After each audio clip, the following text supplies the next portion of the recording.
Hey guys, it's Matt here, and today I'm bringing you another episode of Matt Rants.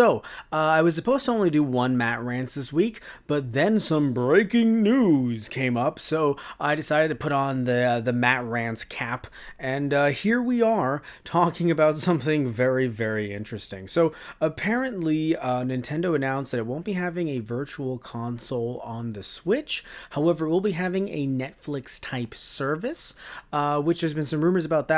Also, I've heard some people saying that even ever since last year, Nintendo has been saying that they wouldn't have something like the Virtual Console on the Switch, but it's officially been confirmed by Nintendo. So I think today we're going to ask the question. Today we're going to talk about the idea that is no virtual console on the Switch a mistake? So, is this a mistake? Well, it's interesting. Because I've seen a lot of different YouTubers' takes on this. I'm going to bring a little bit, I guess, mirror some ideas, but also bring my own take into it as well. First of all, Nintendo announced that 20 NES games will be available the second you sign up for this service. I don't know what you call it. People have been jokingly calling it Nesflix. I don't know, Nintenflix.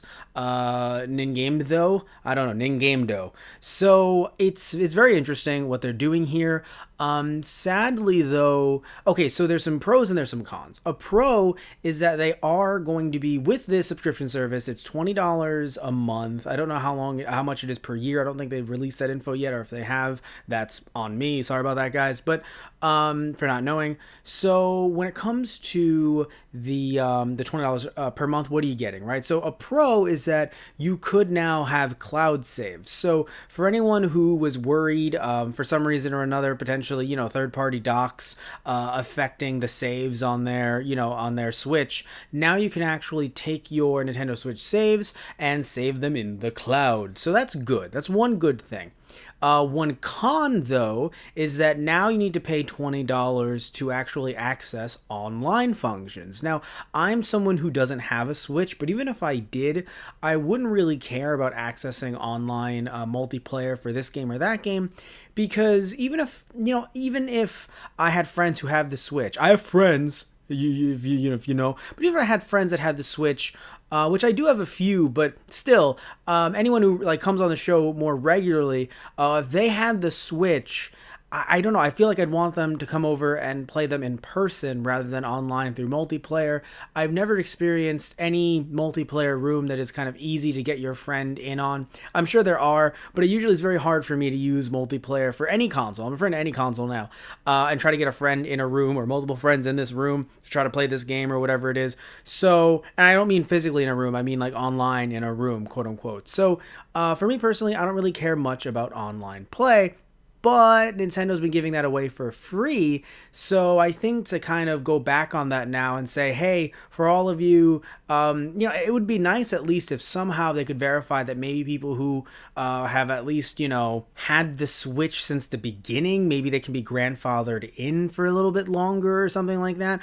I know that, in my opinion, maybe Nintendo thought, okay, the Switch might do okay, so we're going to give this away for free. I'm sure they always plan some kind of service like this, but maybe they were like, let's give it away for free for a bit, yada yada. And then all of a sudden, right, the second the Switch hit off as much as it did, they were like, wait, we're giving all this away for free. And I'm sure that's very taxing on their servers as well. Now, people always people have always said something or other, or about Nintendo servers always being iffy, but still, I do think that this server overload potentially, because they might have not expected this many people to buy Switches. Of course, they have the projections, they have their numbers, but it seems to me anyway that the Switch exceeded many people's numbers, potentially even Nintendo's as well. So I understand why they're going to want to charge for this. Every game company does. But to kind of go back, when you were giving it away for free, now you're charging for it. That, to me, that's a con, right? But so pro, the fact that you can use online saves. Con, the fact that now you have to even access online, you have to pay for it. But this all kind of culminates, which kind of goes into the idea of no quote unquote virtual console. But the thing is to say that there's no virtual console doesn't mean that Nintendo is never going to want to sell a game again using the Nintendo Switch, like a classic game. In no way does that mean that, if someone wants to buy a GameCube game one day, let's say something like Luigi's Mansion, a bunch of other series like Super Mario Sunshine, and a bunch of other like Paper Mario Thousand Year Door. Sorry, these games are just coming to me, and I'm like, yeah, that's a good one, or that one. If you want to buy into these games, I assume Nintendo would want to take your money, right? They would want to take your $5, $10, whatever they want to charge for it. So I don't think that the virtual console is itself gone. But again, the question really is it a mistake to not have it? Well, I'll say this much. They did build up a brand. So I do think that as a brand, it is kind of a mistake to drop it, whether or not it's actually gone, in like overall, like there's not going to be any games sold, any retro games sold on the Nintendo Switch. Then yes, I do think it's partially a mistake. Again, not just from a branding issue, but also from the fact that you can just take people's money in any way they choose, give people more options to take their money. But at the same time, though, they do want to promote this new Nintendo streaming type service. So at the same time, if you give more people options to, to take their money, they might go for one and not the other. I don't really see people going for both if they can access the same games on both. However, I will say this, though. Until we get to N64 and up, which, I'm sure many people would like to do that sooner rather than later, I find the idea of streaming these games to be a lot more, I think, palatable.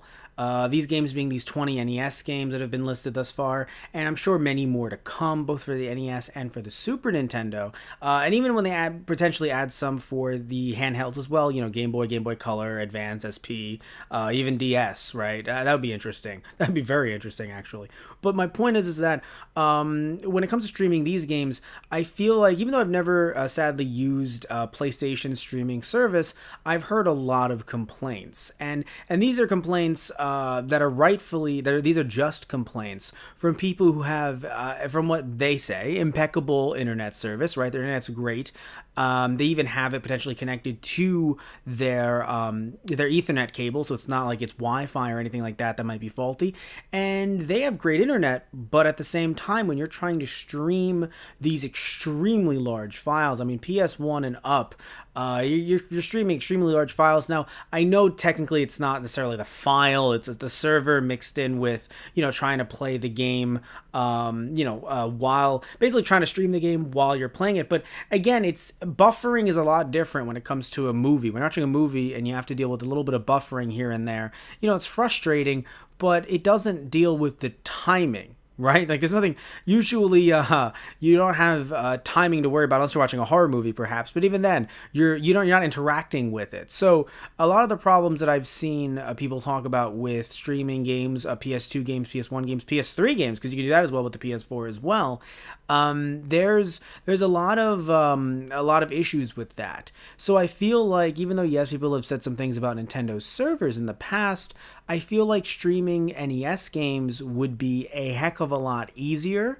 And yes, of course, if you have issues, it would suck if you're dropped from gameplay or if gameplay is paused during a crucial moment. In no way am I going to say that Nintendo games, I would never say that Nintendo games, or NES games rather, specifically, or even Super NES, of course, don't have, moments where you really need to time things out properly. I would never say that, but I still feel as if having an issue with streaming an NES game or a Super NES game, if you're in a place with a great internet, it's not really going to be as big of an issue when you're trying to stream, PS1 games and up for the PlayStation or for the Sony's PS4 service, or when it comes to Xbox, Microsoft's service there as well that I believe is coming up. I think streaming games, it's going to be a lot harder with those two services versus this one. But of course, times change, right? They're going to want to add more games to it, newer games to it, stuff from GameCube and 64 and up.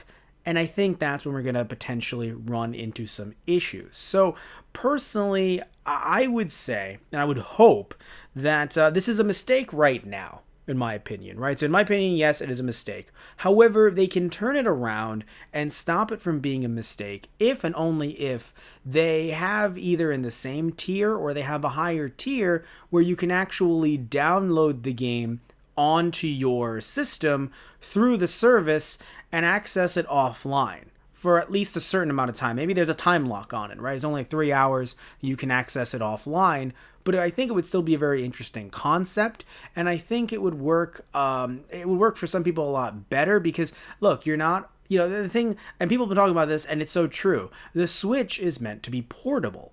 So to be tethered to your television when it comes to some of these games, especially if you're going to be playing games that you can play on any handheld, legal or not, like, NES games, stuff like that. And when they start moving over to Game Boy Color and Game Boy Advance games and stuff like that, you're going to want to be able to take those on the go. And it would be frustrating if you're tethered to your television just because Nintendo says so. And then there's no other alternative to buy the games to put them onto your system. Now, I do think that also another reason why I'm leaning towards mistake rather than not is the fact that, well, I do think that there are people who would want to pay for this. Again, if you want online, you're going to have to pay for this. But the issue is that, in my opinion, not every person in the US of A, just talking about the US of A because, I live here. I can't talk about other regions, but the US of A, not everyone has amazing, stellar internet. I have some cousins that live in Mount Pocono, Pennsylvania, and they talk about all the time how their internet goes out. One of my cousins, he just talks about how he sits back and he's like, yeah, I can't play games online. I try to play games online, and some days it's kind of okay, and other days it's just stuttering the hell. And I tell him, I said, well, why'd you buy those games? And he goes, well, because it was cool. And I was like, all right, thanks. Awesome, bud. He's just graduating high school. So it's like, all right, dude, well, you kind of screwed yourself over there. You knew what you're getting into. And he would say, yeah, I knew. But love that kid. But seriously, we have these people across the US that don't have the best internet. So you could say, well, why do they want to be online anyway? Well, being online is a little bit different. Getting thrown out of a match is a bit different than trying to play something like Legend of Zelda on the NES and then, cutting out in between a boss fight. Now, again, I do think that it would be, if someone's internet is even okay, as long as their connection to the server is maintained, it would be a bit harder to do it with that, the original NES games. But again, we're going to start, it's going to head into the quote-unquote future, despite the fact that it's, some of these N64 games 20 years old. But it's the future. So when you want to play Luigi's Mansion and you want to stream it, because that's the only thing you can do, is it going to be worth it? Is the $20 a month going to be worth it? So, and I think for some people across the US, it might not be. And then, so I understand that Nintendo wants to put one foot forward with this service. They don't want to seem like they're kind of being wishy-washy with it. But at the same time, it's just, it is a bit problematic if they do not have a way to purchase these games on the side. So dropping both the Virtual Console name and potentially the idea of a Virtual Console definitely is a mistake. I mean, straight out to me, it's a mistake. Because either you drop that brand, and it was such a... First off, it scares people. That's the first thing you guys are doing. Like, you guys aren't creating anticipation. You're creating fear in some people's minds and eyes. So that's the first thing. You're frightening some people, Nintendo. We love you, but you're scaring some people a little bit. And then... you're dropping that brand, so it kind of... Like I said, it instills a little bit of uneasiness. And, if you drop it completely... then our people, some people will have to, because again, if they want to play online, they will, but others will just go, oh, okay, I have some of these games on my 3DS, I have some of these games on the SNES Classic, which, I mean, hey, that's still a Nintendo product, so good for you for buying it. Super Nintendo Classic, they have some games on the Wii, on the Wii U, I mean, so many different ways to play these games nowadays. Maybe they have the original cartridge, right? So, or original discs and stuff like that. So, I think that... at this point, it's a mistake. unless Nintendo, as I said way earlier, unless they turn this around and allow people to download the games onto their Switches. Because guess what, guys? And I'm saying this to everyone, including Nintendo. Even though there does seem to be some issues, I've talked about this in a recent Matt Rants with the Nintendo Switch's hardware, how the hardware itself is hackable, and if that's an issue, even if someone hacks into it and they're able to take the games off, these games are readily available in so many different ways. No one's going to sit there and go, I need the Nintendo Switch version of Legend of Zelda. So, and yes, there are some changes to the code. There's going to be some like online leaderboard stuff, and you can kind of switch off with your friends and things like that. Really cool, fun, interesting stuff. And I do think that also adds into why. So, in no way, by the way, is this rant saying that the Nintendo shouldn't be doing their streaming service. That's awesome. I just the dropping the virtual console part is where things get a little bit, as I said earlier, problematic. But still, so when it comes to Nintendo potentially adding on to this streaming service, yeah, I think this wouldn't be a mistake if they truly said, you know what, no, you guys can put it on your Switch. Yeah, what are they gonna do? To take it off the Switch? You can do that already. Technically you can't do it already, but the idea that these games are sadly rarely available in a lot of different places. So some legal, sadly some not. So it's not as if they're going to be looking for that specific version just to hit Nintendo where it hurts. People can take their cartridges. Take like Pokemon, for instance, right? Take Pokemon, the real cartridge, by the way, so real deal, with your original save on it, connect it to your computer, use an emulator to play that game. The emulator can then link to someone online. So right now, if Tristan and I had the right hardware, he and I could play our original saves of Pokemon. Tristan Walter, by the way, a fellow Let's Player podcaster, has been on the channel before. He can from his house in Long Island to my house in Queens, we could be playing our original saves using an emulator and the original hardware on our computers. Sure, it's a little elbow grease, a little bit there, but it's not as if this is, online can't be done. No one's going to try and steal the Switch version. So I do feel like in the future, that's the only way Nintendo can kind of turn this around. Because as of right now, it's a huge mistake. People want to give you their money. I say let them give you their money to a certain degree. Most likely Nintendo's going to let people give them their money. After another year of this, potentially maybe just add a few games here and there, maybe some N60, basically maybe some games that it's a bit harder for them to stream, right? And they know that, so they'll probably put like maybe Mario 64, Super Mario 64, Donkey Kong 64, Legend of Zelda Ocarina of Time, Majora's Mask. Maybe they'll sell those separately for $5, $10, $15. $15, you'll buy it, don't lie. You say you won't, but then Nintendo's numbers will show something completely different.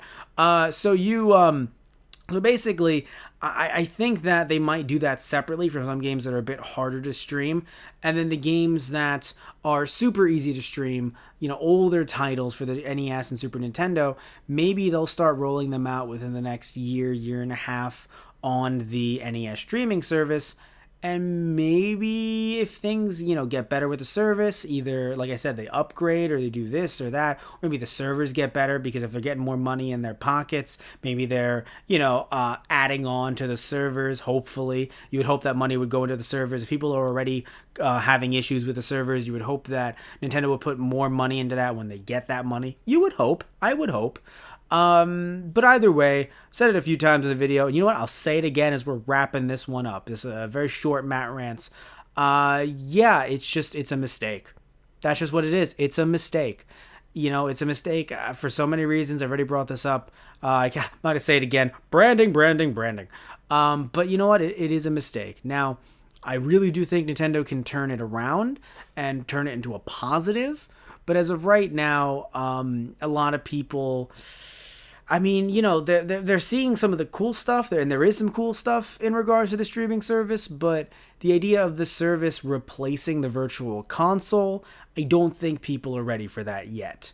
But you know what? Tell us what you think below. So please, if you like this video, then like and subscribe. If you don't like the video, you can still like and subscribe either way. But what matters if you guys have a nice dialogue down in the comments below. If you agree with this, if you think Virtual Console no more, all right, I'm fine with that. Then okay, comment below with your thoughts on that. If you think the exact opposite, the Virtual Console should stay, hashtag Virtual Console lives. I don't know. Don't start that hashtag. Please don't.